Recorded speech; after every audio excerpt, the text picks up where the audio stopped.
목사가 처음 불려갔습니다. 실물로 처음 봤어요.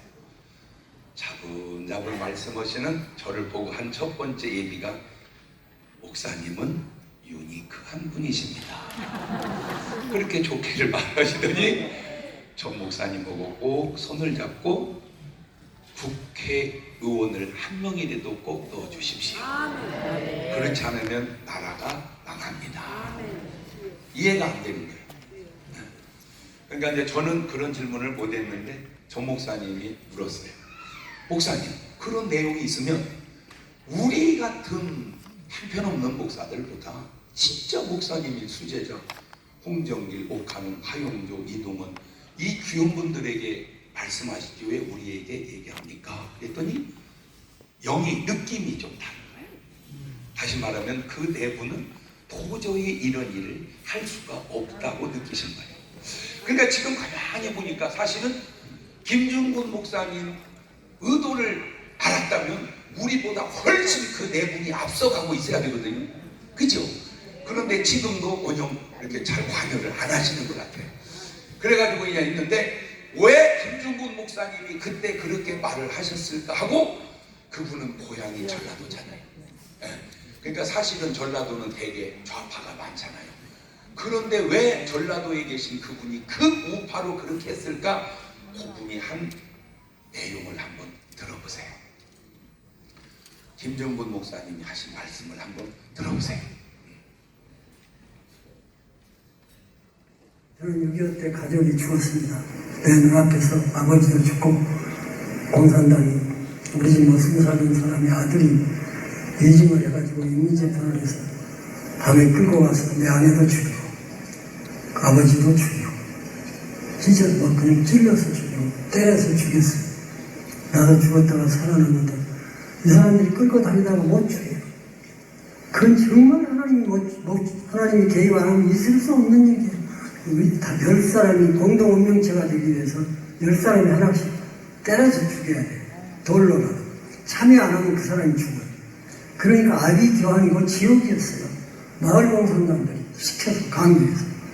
지금 만일에 국보법을 없애버리면 저 이순신 장군 동상 거기 김일성 동상을 잡고 그리고 외국가 대신에 김일성 창가를 부를 것입니다. 세상이 이렇게 변해가고 있으면 그때가 되면은 기독교가 있느냐? 아, 중국도 있는데 왜 없어? 아닙니다. 이것은 명예싸움입니다. 북한 자체의 정권은 식민 정권이지만 남한의 좌익이 몽땅 뭉쳐가지고 저 서울시청 앞에서처럼 그 좌익이 다 뭉쳐가지고 이 정권을 없애버리고 다시 좌익 정권이 서게 되면 그 다음에 북한하고 합작해서 남북 국회의원들이 모여서 영광국을 세웠다 해버리면 끝입니다. 그럼 교회는 내 생각에 없습니다. 한국은 세계에서 유일의 나라예요. 특별히 다른 나라는 공산당이 있어도 상관없어요. 그러나 우리나라는 있으면 안 돼요. 그것이 마지막이에요. 무서운 명예전쟁이에요. 최후의 전쟁이에요. 기독교에 대한 심판이에요. 기독교의 생사가 여기에 달려있어요. 우리의 군대가 울타리면 보안법은 대문입니다. 아무리 울타리를 튼튼히 해놓아도 대문을 열어젖혀버리면 안방까지 적이 들어오는 것입니다. 보안법을 우리가 없애버리면 어떠한 일이 일어납니까? 첫째로 북한 노동당에 가입하는 것을 막을 수가 없습니다. 대한민국 땅에서 100주에 북한 노동당에 가입해도 처벌할 수 없습니다. 둘째로 북한 체제와 주체 사상을 마음 놓고 길거리에서 전파해도 중지시킬 수가 없습니다. 셋째로 방송이나 신문에 김정일 정권을 찬양하는 방송이나 글을 적어도 막을 수가 없습니다. 넷째로 주체 사상이나 공산주의를 선전하고 가르쳐도 막을 길이 없습니다. 다섯째로 서울 길거리에 인공기를 휘날리고 북한 국가를 불러고 김일성 추모 대회를 열어도 막을 수가 없습니다. 이러므로 우리는 보안법을 폐지해서는 절대로 안 됩니다.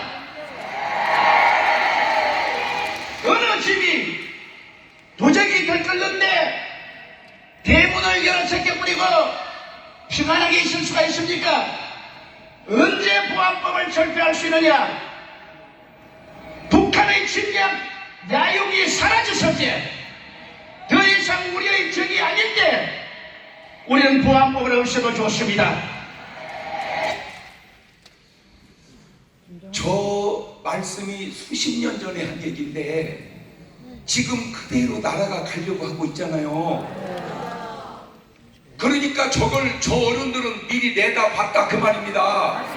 그러니까 장 목사님, 전 목사님 꼭 힘을 합해서 나라 지키세요, 그렇게 얘기를 한 거예요. 자, 되돌려서 제가 생각을 해봤어요. 김윤근 목사님도 전라남도 분이고 김대중 그분도 비슷합니다, 고향이. 그러면 두 분을 비교했을 때 솔직하게 어느 분이 더 훌륭합니까? 그 분들에게 제가 하고 싶은 말이, 북한은 무너진다고 그랬어요. 북한은 도저히 유지할 수 없다고 그랬어요. 그런데 안 무너져요, 지금도. 왜? 누군가 계속 도와주기 때문입니다. 함장이 없이 넘어와가지고도 제가 알기로 북한은 무너집니다 그랬어요. 그런데 안 무너져요. 왜? 계속 도와주는 거예요. 그때 북에다 계속 갖다 줄 때 김대중 선생님 그분이 하신 얘기입니다. 북한은 핵을 만들 의지도 없고 핵을 만들 기술도 없습니다. 만약에 북한이 핵을 만든다면 내가 책임지겠습니다. 왜 책임을 안 지시고 가시는 거예요? 여러분, 이 지도자의 말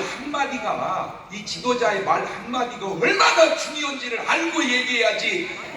지금 많이 부딪히잖아요. 지금 이 말이 부딪히잖아요, 나라가.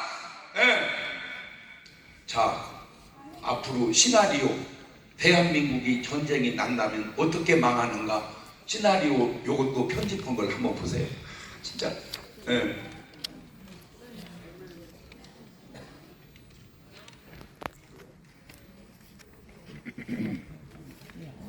여러분들은 대한민국이 멸망한다면 어떤 이유에서일 것 같습니까? 전쟁, 자연재해, 국가부동, 전염병. 전직 미 국방부 장관 캐스퍼 와인버거는 그의 저서 더 넥스트워를 통해 이렇게 예측했습니다. 내전, 만약 대한민국이 멸망한다면 간첩과 주사파의 공작에 의한 내전에 의해서일 것이다. 저도 이 역사적 사실을 기반해 가상으로 한반도의 마지막 시나리오를 예고해 보겠습니다. 광화문 광장에서 촛불 시위와 태극기 세력이 극렬하게 충돌을 일으키고 있다. 촛불 시위의 외침은 이와 같다. 윤석열 탄핵, 주한미군 철수, 평화협정, 종전협정, 연방제 통일, 태극기 세력의 외침은 이와 같다. 문재인, 이재명 구속, 한미동맹 강화, 주사파 척결, 자유통일. 고도로 훈련된 북한의 간첩들이 매년 북한으로 들어가고 있는 경찰복과 군복으로 위장하여 빌딩에 올라간다. 그리고 이들은 태극기 세력이 아닌 반대편의 촛불 시위 쪽을 향하여 사격을 실시한다. 촛불 시위에 앞장섰던 많은 사람들이 위장 간첩이 쏜 총알에 의하여 쓰러져 간다. 이성을 잃은 촛불 시위대는 경찰을 향해 달려들어 총을 빼앗고 경찰을 향해 난사하기 시작한다. 전국에 퍼져있는 북한의 지하 조직은 좌경화된 국민들을 선동하여 전국에서 동시에 민중공기를 일으킨다. 여기에 국내에 있는 중국인, 조선족 100만 명이 가세한다. 5.18 때와 마찬가지로 일제히 파출소와 무기고를 습격해 무기를 탈취하고 난동을 일으킨다. 모든 관공서가 점령당하고 이렇게 대한민국은 손쓸탄 상태로 돌입하게 된다. 경찰도, 군인군도 그 누구도 막을 수 없을 만큼 사태는 걷잡을 수 없이 커져만 간다. 이렇게 한국의 내전 상태가 확대된 바로 이때 북한의 특수부대 군인들이 대한민국을 접수하러 기습 남침을 한다. 이미 절반이 넘게 좌경화된 국민들은 김정은 만세를 외치며 인민군과 김정은에 대하여 환영 행사를 진행한다. 이렇게 대한민국은 돌이킬 수 없는 연방제 통일로 가게 된다. 이 상황은 대구 10월 폭동으로부터 시작하여 제주도 4.3 사건, 여순 반란 사건, 5.18 광주 사태에 이은 북한 공작의 완성이었다. 내부 반발을 억누르기 위해 모든 언론을 통해 성명서가 나온다. 모든 공무원은 그대로 유지되며 현재 치안 질서도 그대로 유지될 것입니다. 이렇게 모든 국가 권력을 완벽히 장악한 후 그들은 본색을 내보인다. 본보기로 김정은과 노동당의 호의적이지 않은 시민 1000만 명을 학살한다. 공산주의의 실체를 알게 된 국민들은 살기 위해 배를 타고 가장 가까운 일본으로 탈출을 감행한다. 그 숫자는 1000만 명에 달한다. 이렇게 1000만 명이 보트 피플이 되어 망망대해를 떠다니게 된다. 이것은 소설 속의 얘기가 아닙니다. 이번에 정권 교체가 이루어지지 않았다면 벌써 일어났을 일들입니다. 이미 일본 국회에서는 이것을 예상하고 일본으로 건너온 한국 난민을 어떻게 수용, 처리할 것인지 대비책을 논한 바 있습니다. 하지만 이와 같은 상황을 대한민국 국민만 모르고 있습니다. 제가 존경하는 한국의 사상가 신정복 선생